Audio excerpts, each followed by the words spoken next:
विद्यार्थियों, आप सभी का हार्दिक स्वागत और अभिनंदन। मैं डॉक्टर विनी शर्मा आपके सामने लेकर आई हूँ अध्याय 8 पर्यावरण और प्राकृतिक संसाधन का ये तीसरा वीडियो है, जिसमें आज हम पढ़ेंगे पर्यावरण आंदोलन एक या अनेक। विद्यार्थियों, पर्यावरण हानि की चुनौतियों से निपटने के लिए या उसके समाधान के लिए सरकारों ने अंतर्राष्ट्रीय स्तर पर जो पेशकदमी मतलब जो पहलकदमी करी है, हम उसके बारे में जान चुके हैं कि हमने कौन कौन से आंदोलनों के बारे में, हमें स्टॉकहोम है, पृथ्वी सम्मेलन है, रियो घोषणा है, ऐसे बहुत सारे पर्यावरणीय आंदोलनों के बारे में हमने पढ़ा और हमने जाना कि अंतर्राष्ट्रीय स्तर पर बहुत सारी पहलकदमियां की जा चुकी हैं, बहुत से नियमाचार भी लागू कर दिए गए हैं। लेकिन इन चुनौतियों के मद्देनजर यदि हम देखें तो कुछ महत्वपूर्ण पेशकदमियां सरकारों की तरफ से नहीं बल्कि विश्व के विभिन्न भागों में सक्रिय पर्यावरण के प्रति सचेत कार्यकर्ताओं ने भी किए। मतलब यदि हम देखें तो पर्यावरण की हानि से संबंधित जो चुनौतियां हैं वो सरकार के तरफ से तो हुई हैं, इसके अलावा भी जो पर्यावरण के प्रति सक्रिय रूप से जो सचेत कार्यकर्ता हैं, जागरूक कार्यकर्ता हैं, उन्होंने भी ऐसी पहलकदमियां की हैं, है ना।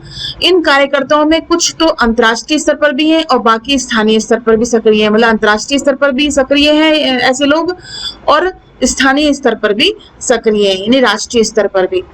आज पूरा विश्व जो है पर्यावरणीय आंदोलन यानी कि सबसे ज्यादा जीवंत, विविधतापूर्ण और ताकतवर सामाजिक आंदोलनों में शुमार किया जाता है। क्या मतलब हुआ कि आज पूरा विश्व है वो किस प्रकार से पर्यावरणीय आंदोलनों में सबसे ज्यादा जीवंत रूप में दिखाई देता है और विविधतापूर्ण और ताकतवर रूप से सामाजिक आंदोलनों को अग्रसर करने में शुमार दिखाई देता है, यानी प्रसिद्धि के रूप में हमें दिखाई देता है, सब जगह हमें दिखाई देता है ना। और सामाजिक चेतना के दायरे में ही राजनीतिक कार्यवाही के नए रूप जन्म लेते हैं, उन्हें खोजा जाता है। सामाजिक चेतना के दायरे में राजनीतिक कार्यवाही मतलब सामाजिक चेतना को और अधिक बढ़ाना, है ना, और वो किसके रूप में, राजनीतिक कार्यवाही के रूप में ये जन्म लिया है। मतलब राजनीतिक नेताओं के द्वारा, राजनेताओं के द्वारा यानी सरकार के द्वारा जो है सामाजिक चेतना को और बढ़ाया जाता है। उनके लिए नियमावली, नियमाचार, ये सभी चीजें जो है और ज्यादा खोजी गई हैं, बढ़ाई गई हैं। उससे व्यक्ति जो है और अधिक, समाज जो है और अधिक सचेत हुआ है, उसमें चेतना आई है। इन आंदोलनों में नए विचार निकलते हैं। ऐसे जो आंदोलन होते हैं, ऐसे सचेत कार्यकर्ताओं के द्वारा, जागरूक कार्यकर्ताओं के द्वारा ऐसे बहुत से विचार भी निकल के आते हैं कि हम पर्यावरण को किस प्रकार से संरक्षित कर सकते हैं और अपक्षय से रोक सकते हैं।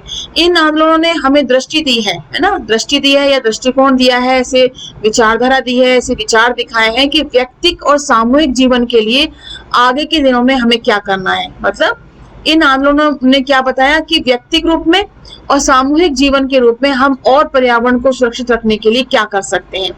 यहाँ कुछ और उदाहरण दिए गए हैं, चर्चा की गई है, जिससे हमें पता चलता है कि मौजूदा पर्यावरणीय आंदोलनों को एक मुख्य विशेषता है उसकी विविधता। क्या बताया गया, इसमें बोला गया है कि कुछ ऐसे उदाहरणों की चर्चा हम करते हैं और हमें उनको देख करके पता चलता है कि मौजूदा जो पर्यावरणीय आंदोलन है वो एक विविधतापूर्ण है और एक विशेषता रखते हैं कि किस प्रकार से हम पर्यावरण को और अधिक सुरक्षित रख सकते हैं।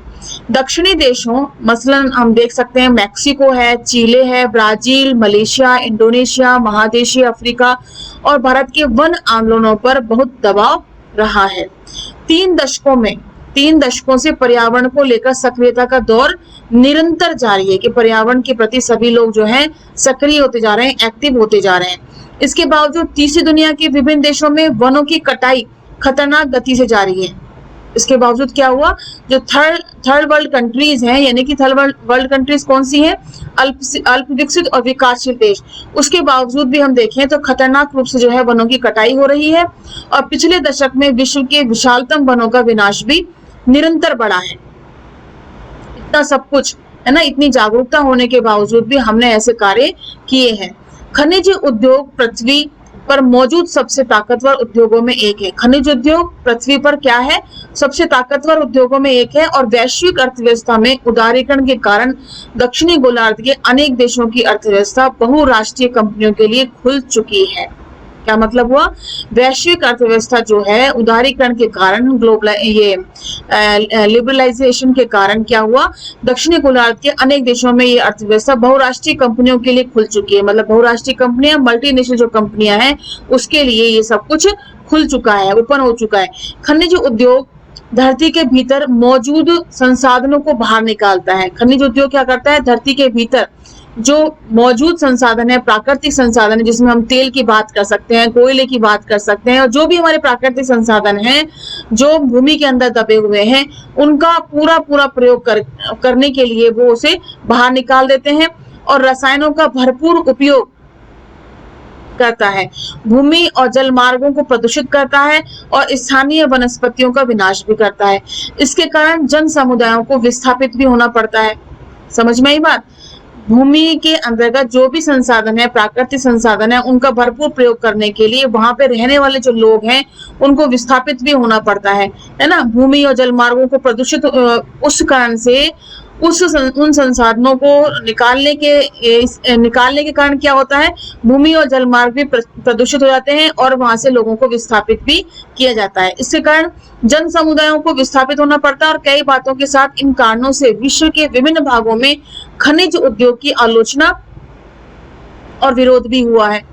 इसका एक अच्छा जो उदाहरण है हम देख सकते हैं, फिलीपींस, जहां कई समूहों और संगठनों ने एक साथ मिलकर एक ऑस्ट्रेलियाई बहुराष्ट्रीय कंपनी वेस्टर्न माइनिंग कॉरपोरेशन के खिलाफ अभियान भी चलाया है ना।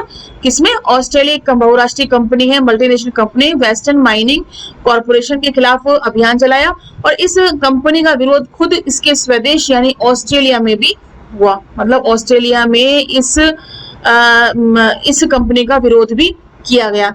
इस विरोध के पीछे परमाणु शक्ति के मुखालफत की भावनाएं जो है काम कर रही थी। परमाणु शक्ति के मुखालफत उसके संबंध में जो है उसे संबंधित भावनाएं जो है कार्य कर रही थी। ऑस्ट्रेलिया में इस कंपनी का विरोध ऑस्ट्रेलियाई आदिवासियों के बुनियादी अधिकारों की पैरोकारी के कारण भी किया जा रहा है।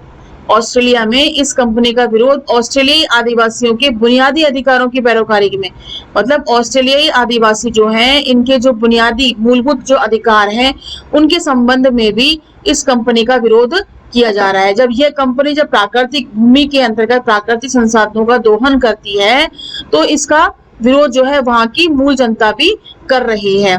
ठीक है। कुछ आंदोलन बड़े बांधों के खिलाफ संघर्ष कर रहे हैं। कुछ आंदोलन जो है बड़े बड़े जो बांध बनाए जाते हैं उनके खिलाफ भी है।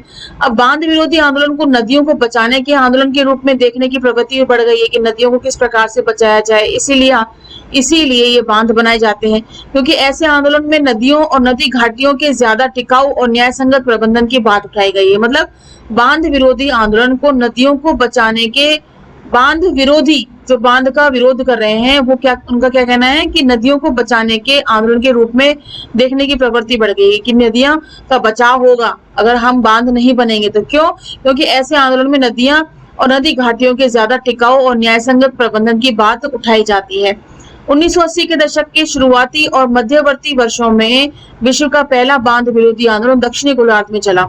ऑस्ट्रेलिया में चला यह आंदोलन फ्रैंकलिन नदी तथा इसके परिवर्ती वन को बचाने का आंदोलन था। यह वन विजनपन की पैरोकारी करने वाला आंदोलन था। बांध विरोधी आंदोलन भी था। ठीक है। वन और विजनपन मतलब वहां जो वन है और वहां जो रहने वाले लोग हैं उनके समर्थन में किया गया था। फिलहाल दक्षिण गोलार्ध के देशों में तुर्की से लेकर थाईलैंड और दक्षिण अफ्रीका तक तथा इंडोनेशिया से लेकर चीन तक बड़े बांधों को बनाने की होड़ लगी है। भारत में बांध विरोधी, नदी हितैषी कुछ अग्रणी आंदोलन भी चल रहे हैं। इन आंदोलनों में नर्मदा आंदोलन सबसे ज्यादा प्रसिद्ध रहा और यह बात ध्यान देने की है कि भारत में बांध विरोधी तथा पर्यावरण बचाव के अन्य आंदोलन एक अर्थ में समान धर्मी है, क्योंकि ये अहिंसा पर आधारित है। आप देख सकते हैं बांग्लादेश के उत्तर पूर्व में ये जो जिला है दिनाजपुर, दिनाजपुर के शहर फुलवाड़ी में एक पूरा का पूरा समुदाय जो है कोयला खनन परियोजना के विरोध में खड़ा हो चुका है। इस चित्र में दिखाया गया है कि किस प्रकार से महिलाएं जो हैं वो बच्चों को अपनी गोदी में रख करके भी इस आंदोलन में सक्रिय रूप से अपनी भागीदारी सुनिश्चित कर रही हैं। अब यहाँ देखिए आप, क्या वन निर्जन होते हैं? दक्षिण देशों के वन आंदोलन उत्तरी देशों के वन आंदोलनों में से एक खास अर्थ से भिन्न है। दक्षिणी देशों के वन निर्जन नहीं है, जबकि उत्तरी गोलार्ध के देशों के वन जन विहीन है, या कहें कि इन देशों में वन को निर्जन प्रांत के रूप में देखा जा सकता है। इसी वजह से उत्तरी देशों में वन भूमि को निर्जन भूमि का दर्जा दिया गया है, यानी ऐसी जगह जहां लोग नहीं रहते, नहीं बसते। यह दृष्टिकोण मनुष्य को प्रकृति का हिस्सा नहीं मानता, अर्थात कहें तो यह दृष्टिकोण पर्यावरण को मनुष्य से दूर की चीज मानता है। यानी एक चीज जिसे बाग बगीचे या अभ्यारण्य में तब्दील कर मनुष्यों से बचाया जाना चाहिए। दूसरी तरफ दक्षिणी देशों में पर्यावरण के अधिकांश मसले इस मान्यता पर आधारित हैं कि लोग वनों में भी रहते हैं। वनों को विजनपन का प्रतीक मानने का दृष्टिकोण ऑस्ट्रेलिया, स्कैंडिनेवियाई, उत्तरी अमेरिका और न्यूजीलैंड में हावी है। विजनपन मतलब वहां रहने वन जो है क्या है, रहने योग्य है, तो वहां पे विजन है, वहां पे रहने की मतलब जनता जो है वहां पे निवास करती है, और इसी कारण से वनों को बनाए रखना उचित है। अधिकांश यूरोपीय देशों के विपरीत इन इलाकों में अविकसित निर्जन वन क्षेत्र अपेक्षाकृत ज्यादा है। इसका यह मतलब नहीं कि दक्षिणी गोलार्ध के देशों में विजनपन का अभियान एकदम नदारद है, यानी कि बिल्कुल ही खत्म हो चुका है। फिलीपींस में हरित संगठन है, ग्रीन ऑर्गेनाइजेशन है, ने गरुड़ तथा अन्य शिकारी पक्षियों को विलुप्त होने से बचाने के लिए मुहिम चलाई है। भारत में बंगाल टाइगर को बचाने की मुहिम चल रही है, क्योंकि इनकी संख्या लुप्त होने की हद तक कम हो चली थी। अफ्रीका में हाथी दांत के व्यापार और हाथियों की निर्दयता पूर्वक मारने के विरुद्ध लंबा अभियान चलाया गया। ऐसे विजनपन की कुछ प्रसिद्ध संघर्ष ब्राजील और इंडोनेशिया के जंगलों में छिड़े। इन सभी अभियानों का ध्यान किसी खास प्रजाति को बचाने पर रहा है। साथ ही इसका जोर निर्जन वन पर्यायवासों का संरक्षण देने पर भी रहा है। ऐसे पर्यायवासों से जंतु प्रजातियों को कायम रखने में मदद मिलती है। विजनपन से, है ना, मतलब विजनपन मतलब वनों में रहने वाले जो लोग हैं से जुड़े अनेक मसलों को हाल के दिनों में जैव विविधता के मसलों का रूप भी दिया गया। क्यों? क्योंकि दक्षिण गोलार्ध के देशों में विजनपन की अवधारणा को स्वीकृति मिलना कठिन है। इनमें से अनेक अभियानों की शुरुआत और वित्तीय मदद world wild life fund WWF जैसे संगठनों ने भी की है, और ऐसे प्रयासों में स्थानीय लोगों की मदद भी ली गई है।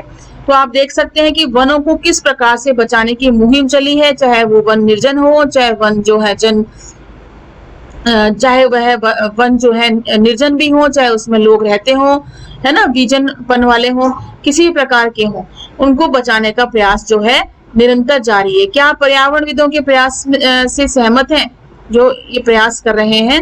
और पर्यावरणविदों को यहाँ जिस रूप में चित्रित किया गया है, क्या आपको ये सही लगता है? देखिए, आप ये जो चित्रित किया गया है, तो इसको आप देखिए, परीक्षण कीजिए कि आपको सही लग रहा है। ये पर्यावरणविद जो है पर्यावरण को संरक्षित करना चाहते हैं। क्या ये वही लोग हैं जिन्होंने पर्यावरण को नुकसान पहुंचाया है? क्या ये आपको एक फॉर्मेलिटी टाइप नहीं लग रहा है?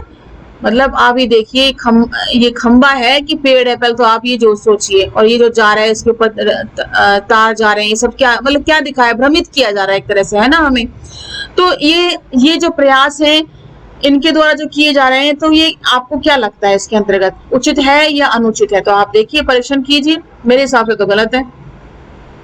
आगे देखो, संसाधनों की भू राजनीति, है ना। संसाधन कौन से? प्राकृतिक संसाधन। जैसे हमने बात करी प्राकृतिक संसाधनों की, भूमिगत प्राकृतिक संसाधनों की बात करी, भूमि के ऊपर जो प्राकृतिक संसाधन है उनकी भी हमने बात करी है। तो संसाधनों की भू राजनीति क्या होती है? संसाधनों की भू राजनीति से क्या मतलब होता है? किसे, क्या, कब, कहाँ, कैसे हासिल करना है, कैसे हासिल होता है, ये सब राजनीति के अंतर्गत आता है। ठीक है। अब भू यानी कि पृथ्वी पर जो है प्राकृतिक रूप से जो है, उसे कब, कैसे, किस कारण से कैसे हासिल करना है, किस तरीके से हासिल करना है, ये सब भू राजनीति का ही हिस्सा है। ठीक है। यूरोपीय ताकतों के विश्वव्यापी प्रसार को एक मुख्य साधन और मकसद संसाधन रहे हैं। मतलब यूरोपीय ताकतों के विश्वव्यापी प्रसार का एक मुख्य साधन क्या रहा है, क्या मकसद रहा है? संसाधन रहे हैं, है ना, प्राकृतिक संसाधन रहे। संसाधनों को लेकर राज्यों के बीच में तनातनी हुई है, आपस में बहस भी जारी हुई है, चर्चाएं हुई हैं। संसाधनों से जुड़ी भू राजनीति को पश्चिमी दुनिया ने ज्यादातर व्यापारिक संबंध, युद्ध तथा ताकत के संदर्भ में सोचा है। संसाधनों से जुड़ी भू राजनीति जो है पश्चिमी दुनिया ने ज्यादातर किस आधार पर सोचा है? व्यापारिक संबंधों के आधार पर सोचा, युद्ध और ताकत के संदर्भ में सोचा कि हमारे पास जो है प्राकृतिक संसाधनों का वर्चस्व रहेगा और हम ज्यादा प्राप्त कर सकते हैं, तो हम ज्यादा शक्तिशाली हैं।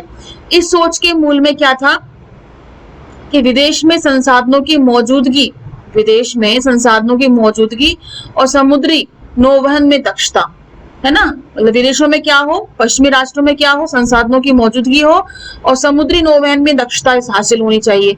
समुद्री नौवहन स्वयं इमारती लकड़ियों पर आधारित था, है ना। समुद्री जो नौवहन होता है या जल मार्ग जो भी होता है, जहाज वगैरह होते हैं, किस पे होता है, इमारती लकड़ियों पर आधारित होता है। इसलिए जहाज की शहतीरों के लिए इमारती लकड़ियों की आपूर्ति 17वीं सदी से बाद के समय में प्रमुख यूरोपीय शक्तियों की प्राथमिकताओं में रही है ना। मतलब इसलिए जहाज की शहतीरों के लिए, मतलब जहाज जो बनता है उसकी जो बाउंड्रीज बनती हैं, जहाज जिन चीजों से जिनसे बनता है पूरा का पूरा, वो शहतीर है ना। मतलब उसकी जो बाउंड्रीज हैं या उनकी जो दीवारें हैं, है ना, उनसे संबंधित है शहतीर। वो किससे बनेगा, इमारती लकड़ियों से बनेगा। तो 17वीं सदी से के बाद के समय में प्रमुख यूरोपीय शक्तियों को इसमें प्राथमिकता इनकी रही है। मतलब यूरोपीय शक्तियां जो है इन चीजों में अधिक प्राथमिक रूप से अपनी प्राथमिकता अपनी दर्ज कराई है। पहले और दूसरे विश्व युद्ध के दौरान सामरिक संसाधन जो कि प्रचलन में है ना, जो जरूरी है, खासकर से क्या चीज आती है, तेल आता है ना। तेल की निर्बाध आपूर्ति का महत्व बहुत अच्छी तरह उजागर हो गया है। तेल जो है, कोई भी, चाहे हमारे मोटर गाड़ियां हो, चाहे हमारे फैक्ट्रीज वगैरह हो, कोई भी बिना तेल के कुछ भी नहीं हो सकता। पूरे शीत युद्ध के दौरान उत्तरी गोलार्ध के विकसित देशों ने इन संसाधनों की सतत आपूर्ति के लिए कई तरह के कदम उठाए हैं। पूरा शीत युद्ध के समय का कालक्रम अगर यदि हम देखें तो उस समय क्या स्थिति पैदा होती है, उस समय की स्थिति में यह है कि सबसे ज्यादा तेल संसाधन जो है इसकी आपूर्ति के लिए हमेशा सबसे पहले कदम उठाए गए हैं। किसके द्वारा, उत्तरी गोलार्ध के द्वारा।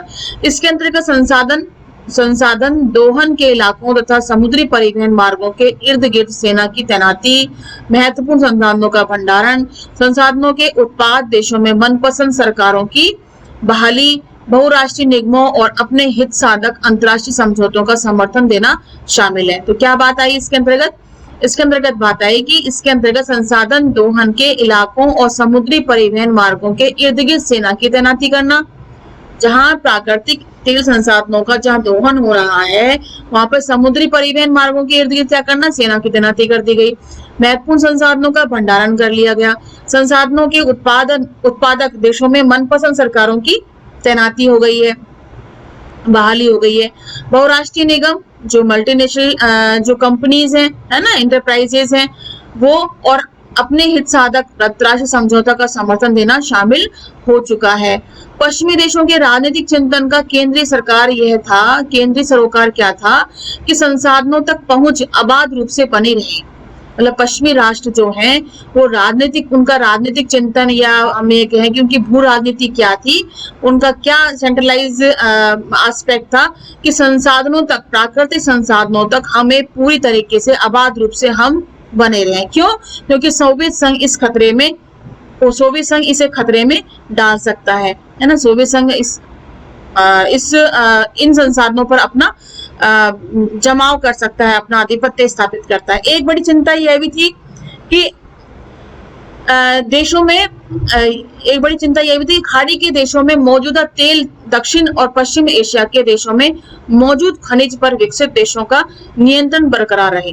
ठीक है, मौजूद तेल दक्षिण और पश्चिमी एशिया के देशों में मौजूद खनिज पर विकसित देशों का नियंत्रण हमेशा कायम रहे। और शीत युद्ध की समाप्ति और सोवियत संघ के विघटन के बाद सरकार की मौजूदा चिंता सुरक्षित आपूर्ति को बनाए रखने की भी रही है। अनेक खनिज, खासकर रेडियोधर्मी खनिजों से जुड़े व्यावसायिक फैसलों को लेकर भी सरकारों की चिंता सताती रहती है।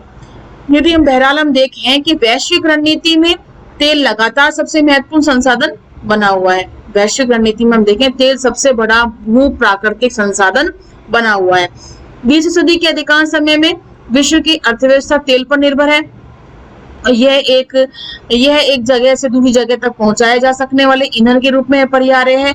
हम देख सकते हैं जैसे ही इन संसाधनों या ये तेल की कीमतों में बढ़ोतरी होती है तो तुरंत ही हम देख सकते हैं कि महंगाई जो है किस कदर तक आगे बढ़ जाती है। वैसे ही हर एक वस्तु का मूल्य जो है तुरंत बढ़ जाता है जैसे ही तेल की कीमतों में बढ़ोतरी होती है, क्योंकि तेल जो है हर तेल जो संसाधन है वो हर प्रकार से किसी न किसी रूप में जो है हमारे काम आता है। वस्तुओं का की जब आवाजाही होती है, एक जगह से दूसरी जगह जाना है तो तेल काम आता है। उस वस्तु को बनाने में भी तेल का उपयोग होता है मशीनों के द्वारा। हर तरह से तेल जो है हमारे लिए हमारे लिए महत्वपूर्ण हो जाता है। और जैसे ही तेल के में वृद्धि होती है, तेल की कीमतों में, ईंधन में वृद्धि होती है, वैसे ही जाकर के हमारी महंगाई जो है चरम तक पहुंच जाती है। तेल के साथ विपुल संपदा जुड़ी हुई है और इसी कारण इस पर कब्जा जमाने के लिए राजनीतिक संघर्ष जो है छिड़ता ही रहता है। पेट्रोलियम का इतिहास युद्ध और संघर्षों का इतिहास भी रहा है। यदि हम देखें तो पेट्रोलियम का इतिहास भी जो है हमारे लिए बहुत ही संघर्षों का इतिहास, युद्ध का इतिहास रहा है। यह बात पश्चिमी एशिया और मध्य एशिया में सबसे स्पष्ट रूप से नजर आती है।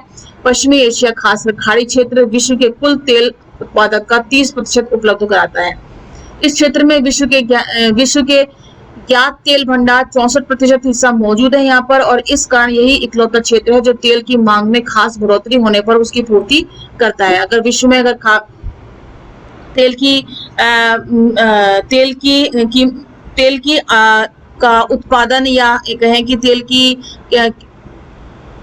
मांग बढ़ती है तो निरंतर ही उसकी पूर्ति कौन करता है? यही क्षेत्र, इसी क्षेत्र के द्वारा किया जाता है। सऊदी अरब के पास विश्व के कुल तेल भंडार का 1/4 हिस्सा मौजूद है और सऊदी अरब विश्व में सबसे बड़ा तेल उत्पादक देश है।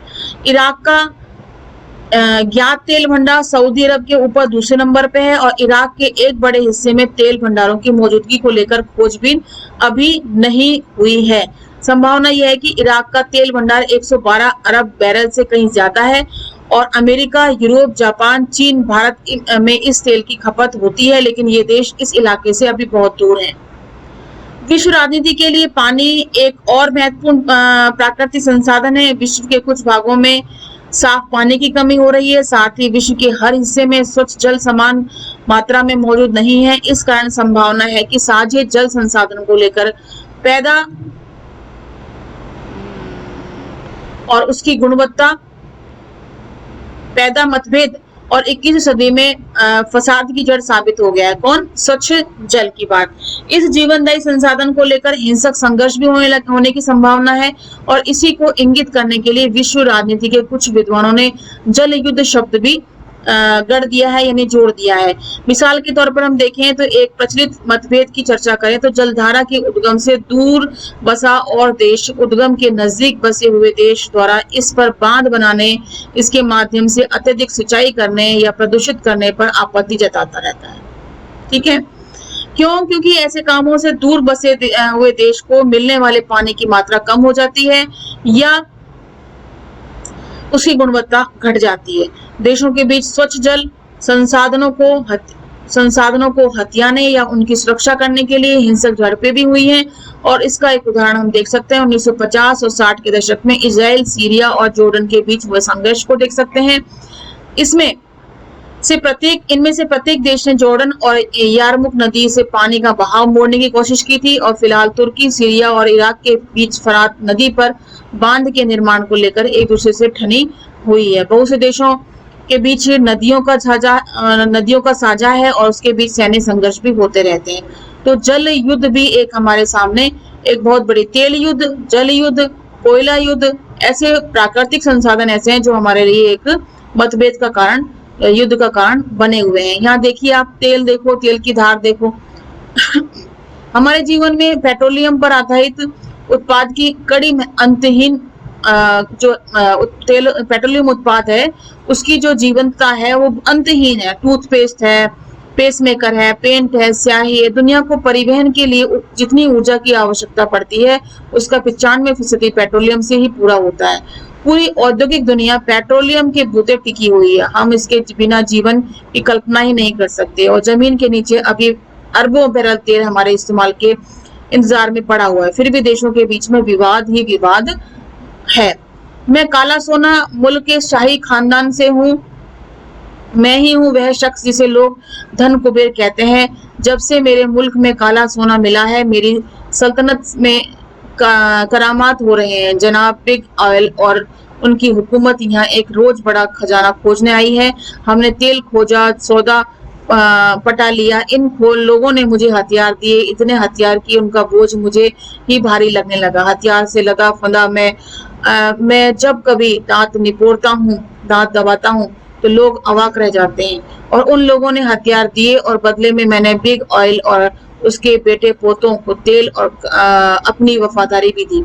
मैं खुशहाल और मालदार हूँ और वे भी मस्ती और मजे में हैं। अगर उनकी फौज मेरे मुल्क में गश्त कर रही है तो मुझे क्या, बेशकीमती चीजों की मैं कद्र करता हूँ। बिग ऑयल कहते हैं कि उन्हें और राष्ट्रपति आजादी और जमहूरियत को बड़ा कीमती मानते हैं, इसलिए मैंने भी अपने मुल्क में आजादी और जमहूरियत को 7 सालों के भीतर बंद करके रखा है। शेख पेट्रो डॉलर उल्ला काला सोना मुल्क के सुल्तान। ठीक है, अब देखो जनाब बिग ऑयल एंड सन्स के सीईओ। एक दिन मैंने खुद से पूछा कि आखिर मैं अपने मुल्क में किस काम आ सकता हूँ। मेरे मुल्क में तेल की भूख में विकट है, समस्या पैदा है, वह कभी खत्म होने का नाम नहीं लेती है। चलो तो फिर तेल का इंतजाम करते हैं। मैं बाजार की आजादी का हामी हूँ, यानी समर्थक हूँ। मतलब यह है कि दूर के देशों में तेल के कुएं खोदने की आजादी है, धरती की आबो हवा को मटिया मेल करने की आजादी और ऐसे कठपुतले तनाशाहों की ताजपोशी की आजादी जो अपने ही जनता पर कोड़े फटका रहे हैं। हम कोई राजनीतिक दांव पेच नहीं करते। चुनाव अभियान के वक्त हम रुपयों पैसों से नेताओं की कुछ मदद भी कर देते हैं। बदले में हम उनसे क्या चाहते हैं, हमारी कंपनी में पैसे लगाओ। इस तरह हमें टीवी के कैमरों के सामने बेवकूफों की तरह हंसने और हाथ हिलाने का करतब दिखाकर शर्मसार नहीं होना पड़ता। अभी देखिए, श्री एवं श्रीमती बड़बोले। हमारे गैरेज में एक शानदार चीज नुमाया है, एकदम पतली चकाचक और चमकीली कार। इसमें पावर स्टीयरिंग है, ऑटोमेटिक गियर्स हैं, इसकी पिकअप लाजवाब है, माइलेज के तो क्या कहने। इससे धुआं वगैरह भी काफी कम निकलता है। देखिए, हम जल्दी पहुंचना है। हमें खूबसूरत जिंदगी को थोड़ी हड़बड़ी है। ऊपर वाला सबका भला करे तो चलें। हुर्र, गाड़ी चल दी। अब ये देखिए जनाब, गलत निशानची। जनाब तख्ता पलट आजादी और जमहूरियत की हिफाजत की बात करते हैं।